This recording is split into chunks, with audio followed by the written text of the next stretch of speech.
Okay, so picture this. You're lying in bed, it's like 11:47 p.m., and you should absolutely be asleep because you have work in the morning. But instead, you're doing that thing, you know the thing, where you open up your brokerage app just to check. Even though you checked it 4 hours ago and nothing has changed except maybe a few dollars here or there. And there it is, that number, $251,340. And you feel what exactly?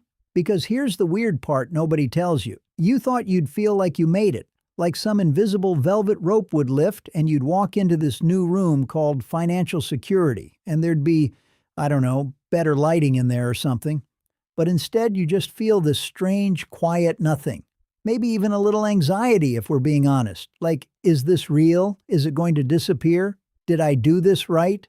My name is Steve, and I spend way too much time thinking about money, specifically the psychology of it, the way our brains completely betray us when it comes to actual dollars and cents, and why crossing certain financial milestones feels nothing like we imagined it would. I've talked to a lot of people about this exact moment, the $250,000 mark, and almost every single one of them describes some version of that same anticlimactic feeling. That weird gap between I did the thing and I feel like I did the thing. So here's what I want to walk you through today. Because $250,000 isn't just a number. It's actually a threshold where the entire game changes underneath you, and almost nobody explains this part. The rules that got you here? They start working differently. The emotions get more complicated, not less. And the mistakes people make after this point are wildly different from the mistakes they made getting here. Honestly, some of them are almost invisible until years later. So let's get into it. What actually happens after your portfolio hits $250,000? Emotionally, mathematically, and behaviorally. Because understanding this stuff now might just save you from becoming your own worst financial enemy, right when you can least afford to be. Let's start with the math, because honestly, the math is the good news part, and I want to get you excited before I get real with you. Here's the thing about compound growth that almost nobody feels intuitively, because our brains just aren't built for exponential curves. We're built for, like, spotting predators in tall grass. Compound interest doesn't look like a hill. It looks basically flat for a long, long time, and then it just rips upward, like dramatically. Think about it this way. If you're earning a 7% average return, which, is a fairly conservative long-term estimate for a diversified portfolio, then at $50,000, that's $3,500 a year working for you. That's nice. That's like a decent bonus, but it doesn't change your life. At $100,000, now it's $7,000 a year. Getting more interesting. But here's where it gets kind of wild. At $250,000, that same 7% is generating $17,500 a year. Without you doing anything. Without you lifting a single finger. Let that sit for a second. $17,500. That's more than a lot of people's annual raises. That's a car payment plus half your rent, potentially, just showing up because you let money sit and grow. And this is the part I find almost poetic, honestly. The first $100,000 is famously the hardest, right? Everybody says that, and it's true, because early on, your own contributions are doing almost all the heavy lifting. The market's doing a little, but mostly it's you, grinding, putting money in every month. But somewhere around the $250,000 mark, the math flips. The market starts doing more of the work than you are. Your money starts having its own income, basically. It gets a job, and that job's only responsibility is to make more money. I remember talking to a woman, I'll call her Dana, not her real name, who hit this mark in her late 30s, and she told me it took her almost a full year to actually believe the growth she was seeing wasn't a fluke. She kept expecting a crash to correct it back down to something that felt more earned. Which, look, markets do correct, that's real, we'll get to that. But her instinct to distrust the growth? That's actually really common. We trust effort. We don't trust ease. And when money starts growing on its own, some part of our brain goes, wait, this doesn't feel right, even when it's mathematically completely normal.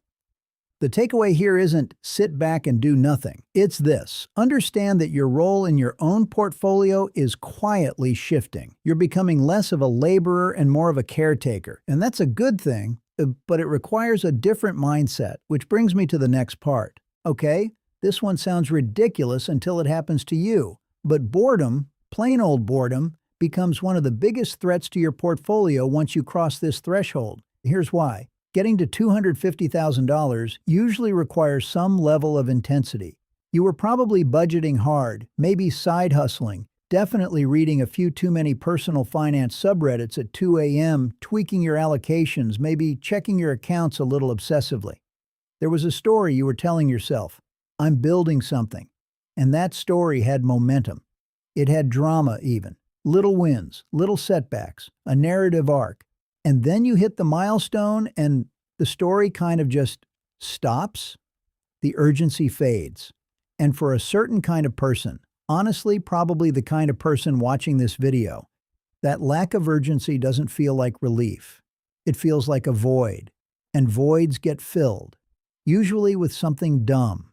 This is where I've watched smart, disciplined people start doing genuinely strange things. Suddenly they're moving 20% of their portfolio into some coin they heard about on a podcast.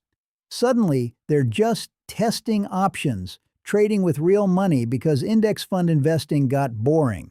Suddenly they're checking their portfolio 5 times a day, and each check needs a little dopamine hit, so they start making small trades just to feel something happening. I want to be really clear about this because I think it's one of the most underrated dangers in personal finance.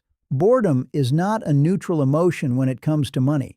Boredom is often the exact moment right before people sabotage years of disciplined work. It's like, imagine training for a marathon for 8 months, finishing it, and then deciding, out of restlessness, to sprint a mile at full speed the next day for no reason. That's basically what chasing excitement in your portfolio looks like after you've built real wealth slowly and carefully. So what do you actually do about this? Honestly, and I say this with love, you have to find your excitement somewhere else. Go build a side project. Take up something physically demanding. Get obsessive about a hobby that has nothing to do with money. Redirect that intensity you use to build your portfolio into something that isn't your portfolio. Your investments at this stage should start feeling almost boring. Boring is the goal. Boring means it's working. If your portfolio is exciting on a day-to-day basis, something has probably gone wrong. Now here's a strange contradiction that happens right around this stage, and it took me a while to really understand why it happens. On one hand, you feel more financially secure. Genuinely, that's real. Your safety net has real substance now. But on the other hand, that exact feeling of security is what quietly gives people permission to loosen up. And loosening up sounds harmless, but it compounds, pun fully intended, just as powerfully as your investments do, except in the wrong direction. Here's how it usually goes. You hit $250,000, and there's this little internal voice that goes, okay, I've proven I can do this. I've shown I'm disciplined. I deserve a little breathing room. And breathing room sounds so reasonable, right? Nobody wants to be a person who white-knuckles their finances forever, denying themselves every small joy in pursuit of a number on a screen. That's not a healthy relationship with money either. But, and this is the part that gets people, a little breathing room has this way of quietly becoming a slightly nicer car, then a slightly bigger apartment, then vacations that are just a bit more frequent and a bit more elaborate, then dinners out that used to be occasional treats becoming a Tuesday-Thursday habit. None of these decisions feel reckless in the moment. Each one individually feels completely justified. I've earned this. And you have. That's what makes it tricky. It's not that you're wrong to want nice things. It's that lifestyle creep doesn't announce itself. It doesn't show up wearing a warning label. It shows up disguised as reasonable self-reward, one small decision at a time, until one day you look up and realize your monthly expenses have grown right alongside your portfolio, and your actual savings rate, the thing that got you here in the first place, has quietly been cut in half. I think about it kind of like a boat with a slow leak. You don't sink dramatically, you just slowly ride lower and lower in the water, and you don't notice until you're already taking on more than you can bail out. The fix isn't austerity, though. I'm not going to sit here and tell you to eat rice and beans forever while your account balance goes up. That's miserable, And honestly, it's not sustainable advice. Nobody keeps that up. The fix is intentionality. Decide, actively and on purpose, what lifestyle upgrades genuinely add value to your life, and build those in deliberately. Not by accident, not by drift. If you want the nicer apartment, fine. Choose it, budget for it, own the decision. But don't let $250,000 become the invisible permission slip that slowly erodes the exact habits that got you to $250,000 in the first place. This next part is maybe the most practically important thing in this whole video, so stick with me here. Below a certain amount of money, and honestly, $250,000 is kind of that inflection point for a lot of people, good habits alone can carry you. Contribute regularly, buy low-cost index funds, don't panic sell during downturns, don't try to time the market. That's basically the whole game, and it works incredibly well. But once you cross into this territory, just have good habits starts to not be quite enough anymore, because now there's actual complexity to manage. Asset allocation matters more, because a bigger pool of money means bigger swings in absolute dollar terms. A 15% drop on $250,000 is over $37,000, and that hits different than a 15% drop on $30,000, even though the percentage is identical. Tax efficiency starts to matter more because you might be sitting across multiple account types, a 401k, a Roth IRA, maybe a taxable brokerage account. And how you allocate assets across those accounts can genuinely save or cost you thousands of dollars a year. Rebalancing starts to matter more because your winners will drift your allocation away from your original target, sometimes without you even noticing, and suddenly you're way more concentrated in one sector than you ever intended to be. This is honestly the stage where a lot of people benefit from sitting down with a fee-only financial advisor, just for an hour, just for a checkup, not necessarily an ongoing relationship, to make sure the structure underneath their portfolio actually matches their goals. Not because you're incapable of managing it yourself. Plenty of people manage seven-figure portfolios on their own just fine, but because the margin for costly mistakes gets bigger as the number gets bigger, and a small structural inefficiency that cost you $50 a year at $30,000 might be costing you a couple $1,000 a year at $250,000. Think of it like this. When you're carrying a backpack, a slightly uneven weight distribution doesn't matter much. Annoying, sure, but not damaging. But start carrying that same imbalance for a 20-mile hike, and suddenly it's wrecking your shoulder. Same imbalance, bigger consequences just because of scale and time. The takeaway: this is a great moment to graduate from good habits to good systems. Habits got you here. Systems protect what you've built. Okay, last big point, and honestly, I think it's the most important one, even though it's the least quantifiable. Somewhere around this milestone, a lot of people go through a subtle identity shift, and it kind of messes with them if they're not expecting it. For years, your identity was person who's building wealth. There was an underdog energy to it, a grind, a narrative of struggle and progress that felt clean and motivating. But at $250,000, especially if you got there through genuine sacrifice and discipline, there's this strange moment where you have to start thinking of yourself differently, as someone who actually has wealth now, even if it doesn't feel like real wealth yet, even if you're nowhere near retiring, even if you still have a mortgage and a car payment and student loans breathing down your neck. And that identity shift is uncomfortable for a lot of people, weirdly. Some people almost feel guilty about it, like they're not allowed to think of themselves that way yet, like there's some other, more legitimate version of wealthy they haven't earned the right to claim. I think this discomfort comes from the fact that most of us were never really taught how to relate to having money, only how to relate to not having enough of it. We've got scripts for scarcity.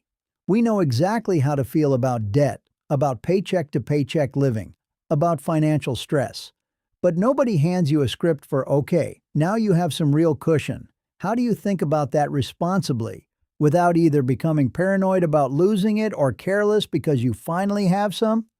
And honestly, I don't think there's a perfect script, but I think the healthiest reframe is this. $250,000 isn't the finish line. And it's not really the starting line either.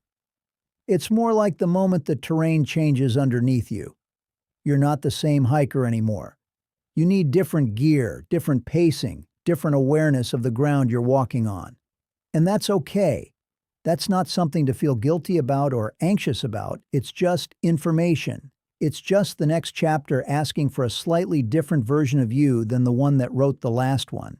So let's just pull this all back together for a second because we covered a lot of ground. Your money starts working harder than you do, which is genuinely exciting, but it also asks you to trust growth instead of just trusting effort, and that's a real mental shift. Boredom becomes a legitimate risk to your portfolio, maybe even more dangerous than a market downturn, because boredom is what makes disciplined people do undisciplined things. Lifestyle creep gets sneakier, not louder, disguising itself as well-earned comfort while quietly eating into the habits that built your wealth in the first place. Your strategy needs to mature from just good habits into actual structural thinking, because the stakes of small inefficiencies grow right alongside your balance.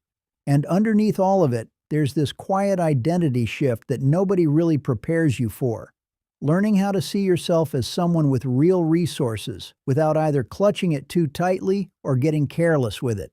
Here's what I really want you to take from this, though. Hitting $250,000 doesn't mean you've won some game. It means the game changed, and you get to decide who you become in this next version of it. The same intention, the same care, the same slightly obsessive attention you used to build this number in the first place, that's exactly what's going to protect it and grow it from here. You don't need to overhaul your whole life this week. You just need to notice, really notice, where you might be drifting and gently correct course before it becomes a habit that costs you years down the line. So if you're anywhere near this milestone, or you're already past it, or honestly, even if you're nowhere close to it yet, I hope this gave you a little bit of a map for terrain that almost nobody talks about honestly. Because the goal was never just to hit a number. The goal is to build something that actually holds up and keeps holding up long after the excitement of hitting it fades. Take care of what you've built. It deserves that.